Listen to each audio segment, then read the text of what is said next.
Shakib Al Hasan the day he joined Bangladesh Awami League, election করলেন, MP হইলেন, তখন থেকে আসলে তার কোন পরিচয়টা আপনার কাছে, আমাদের কাছে বড়, ক্রিকেটার সাকিব নাকি রাজনীতিবিদ সাকিব? আমার কাছে বরাবরই রাজনীতিবিদ সাকিব। সাকিব আল হাসানের রাজনৈতিক স্ট্যান্ড, তিনি আসলে খুব বেশি যে বক্তৃতা, বক্তব্য, ভাষণ এগুলো দিয়েছেন সেটা বলা যাচ্ছে না। যেটা শুরুতে বলছিলাম, মাঠের রাজনীতিটাও আসলে ওইভাবে সেভাবে করেননি। একটা ইলেকশন তিনি করেছেন একটা রাজনৈতিক দলের হয়ে। যেটা আসলে আমরা সবসময় আলোচনা করি যে July spirit, even last Awami লীগের যে প্রেস মিটটা ছিল সেখানেও সাকিব আল হাসান একটা রেকর্ডেড বক্তৃতা দিয়েছেন। সেখানেও আসলে তিনি যে জুলাই স্পিরিটের বিপক্ষে যাওয়া, গণহত্যার বিপক্ষে যাওয়া, সেটাকে অস্বীকার করা, এই ধরনের কোনো আলোচনায় তিনি যাননি। তিনি বরাবরই বলেছেন যে আমি এই যে ঘটনাগুলো, যে মৃত্যুগুলো হয়েছে সেগুলোর সঙ্গে সমব্যথী।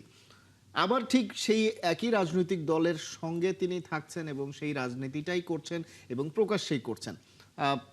সবকিছু মিলিয়ে কি আসলে কি হিসাবটা কি মেলে? সাকিব আল হাসান আসলে কি চান? গুড মর্নিং খালিদ, খুব ইন্টারেস্টিং টপিক। আমার জন্য খুব ইন্টারেস্টিং এই জন্য হচ্ছে যে cricketer Shakib Al Hasan, we all use to know him being the greatest ever cricketer of Bangladesh, এবং সেই সাকিব আল হাসান পলিটিশিয়ান। আমি এর সঙ্গে একটু যোগ করতে চাই, সেটা হয়তো দর্শকদের বোঝার জন্য একটু সুবিধা হবে। দ্য ভেরি মোমেন্ট মাশরাফি বিন মুর্তজা আওয়ামী লীগের রাজনীতিতে জয়েন করলেন এবং এমপি ইলেকশন করতে চাইলেন, ওই সময় তার সঙ্গে আমার কথা হয়েছিল।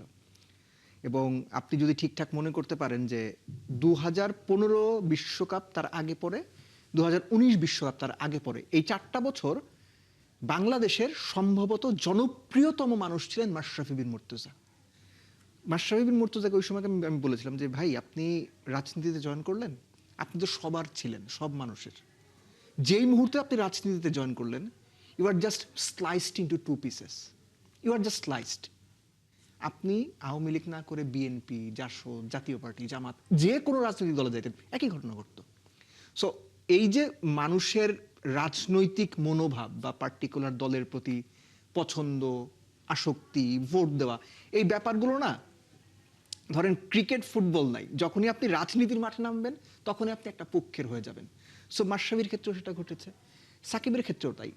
খালিদ, আপনার কি কখনো এটা মনে হয়েছে, জাস্ট প্রশ্ন না, আমার জাস্ট একটা আপনার কাছে ধরেন যে নিজের একটা কথা, যে Shakib Al Hasan the day he joined Bangladesh Awami League, election করলেন, এমপি হইলেন, তখন থেকে আসলে তার কোন পরিচয়টা আপনার কাছে, আমাদের কাছে বড়, ক্রিকেটার সাকিব নাকি রাজনীতিবিদ সাকিব?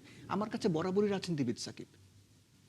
কেননা যখন আপনি at your playing days, same goes to Mashrafe bin Murtaza, same goes to আপনি উপমহাদেশের অন্যান্য গ্রেট প্লেয়ার্স যাদের কথা বলেন, Rana Tunga, Imran Khan, every one of them, তারা খেলা ছেড়ে গিয়েছিলেন, তারা খেলতে খেলতেই, আমাদের দেশের 2 গ্রেট, খেলতে খেলতেই রাজনীতিতে এসেছেন। সো এই যে রাজনীতিতে নামা, যখন আপনি রাজনীতিতে এনগেজ হয়ে গেলেন, তখন থেকে আপনার খেলোয়াড় পরিচয়টা তুলনামূলক কম কিংবা কিছু ক্ষেত্রে গৌণ। তো সাকিব আল হাসান মূল আলোচনাটা কি, যে একটা প্রেস কনফারেন্সকে সামনে রেখে সাকিবের প্রস্তুতি, খেলতে খেলতে, তিনি তো এলপিএল খেলছেন, সেখানে খেলারত অবস্থায় বা খেলার বিরতিতে সেই প্রেস কনফারেন্স অ্যাটেন্ড করা, এটা নিয়েই তো আলোচনা। এটা পলিটিক্যাল পার্সন বা রাজনীতিবিদ সাকিব আল হাসানের 100% স্ট্যান্ড, যে আমি এই রাজনীতির সমর্থক, আমি এই রাজনীতিটাই করতে চাই, আমি এই রাজনীতির মাধ্যমেই আমার ভবিষ্যৎ বা ক্যারিয়ারটা দেখি। সাকিব আল হাসান কয় বছর খেলবেন? 3, 4, 5, 6 বছর।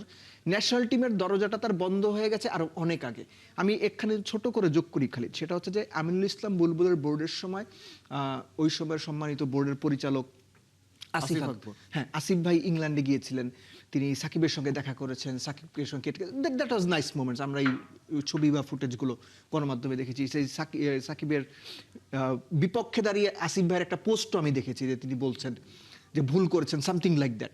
তো জিনিসটা হচ্ছে যে ক্রিকেটার সাকিব, দেখেন ওই সময় কিন্তু সাকিব আওয়ামী লীগই করতো, বাট ক্রিকেটার সাকিবের প্রতি সাধারণভাবে, যিনি আওয়ামী লীগ হয়তো পছন্দ করেন না বা একেবারেই ঘৃণা করেন, তারও একটা সফট কর্নার ছিল বা একটা ভালোবাসার জায়গা ছিল, না সাকিব তো আমাদের ক্রিকেটার।